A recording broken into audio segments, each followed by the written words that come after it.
Uma das principais revistas do Brasil traz na capa um confronto entre um juiz de direito e um ex-presidente da República. Isso num país onde, tecnicamente, a justiça deveria ser imparcial. Você sabe como isso começou? E você sabe por que o Sérgio Moro ainda tem apoio de parte da população?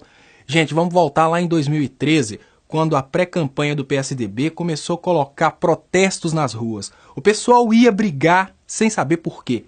Eles brigavam por causa de aumento nas passagens de ônibus, eles brigavam por causa de investimentos em estádios, enfim, eles brigavam por qualquer coisa. Naquele momento, um espetáculo midiático começava a destruir a imagem do PT e o boi de piranha da época era o Joaquim Barbosa. Joaquim Barbosa talvez até achava que estava fazendo justiça, mas não, ele estava fazendo espetáculo. Naquele sentido, eles estavam começando a queimar o filme do PT para as campanhas presidenciais. O Aécio tinha certeza que ia ganhar, só que ele perdeu. Então ele começou a espalhar uma ideia de que as eleições foram fraudadas. E foi aí que ele conseguiu jogar a semente da desunião entre os brasileiros. Os brasileiros que antes eram mais unidos começaram a brigar entre si, porque o eleitor do Aécio começou a chamar o eleitor da Dilma de fraudador de urna. Surgiu, então, a ideia de coxinha e petralha. E a briga perpetuou.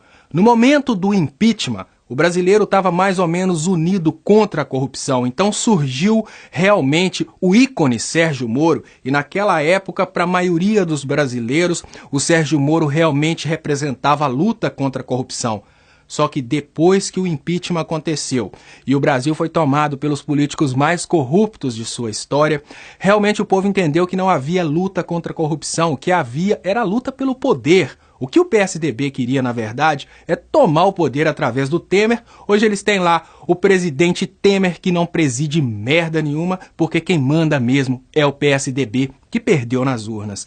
Como se não bastasse, gente, eles continuaram alimentando a ideia de Moro, o juiz da justiça, para poder ganhar apoio popular, para destruir o pluripartidarismo no Brasil, para acabar com o partido e restar apenas o PSDB e os demais partidos privatistas pleiteando, né?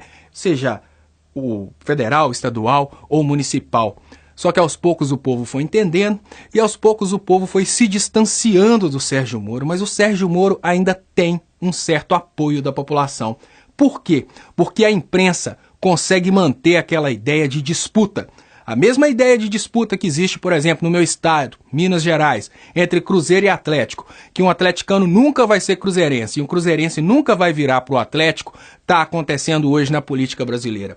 Aquelas pessoas que perderam nas urnas, por exemplo, os eleitores do Aécio, que perderam nas urnas para Dilma Rousseff, hoje eles estão revoltados e apoiam o Sérgio Moro, mesmo sabendo que o Sérgio Moro é um juiz completamente parcial, porque essa turminha que votou no Aécio não está apoiando o Sérgio Moro porque quer justiça, ela está apoiando o Sérgio Moro porque quer exatamente a perseguição.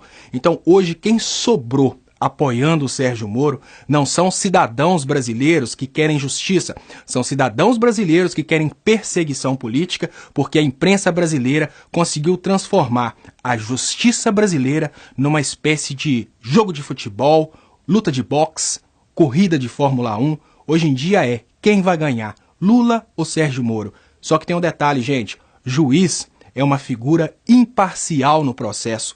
Quem tem a prerrogativa de processar o acusado é o Ministério Público e jamais, em qualquer lugar sério do mundo, uma revista colocaria um juiz de direito, que é uma figura transparente no processo, confrontando o acusado. Só aí a imprensa coloca para o mundo inteiro que existe uma perseguição da justiça contra o acusado e não um processo que no Brasil seria chamado de devido processo legal, com a imparcialidade e a distância do juiz.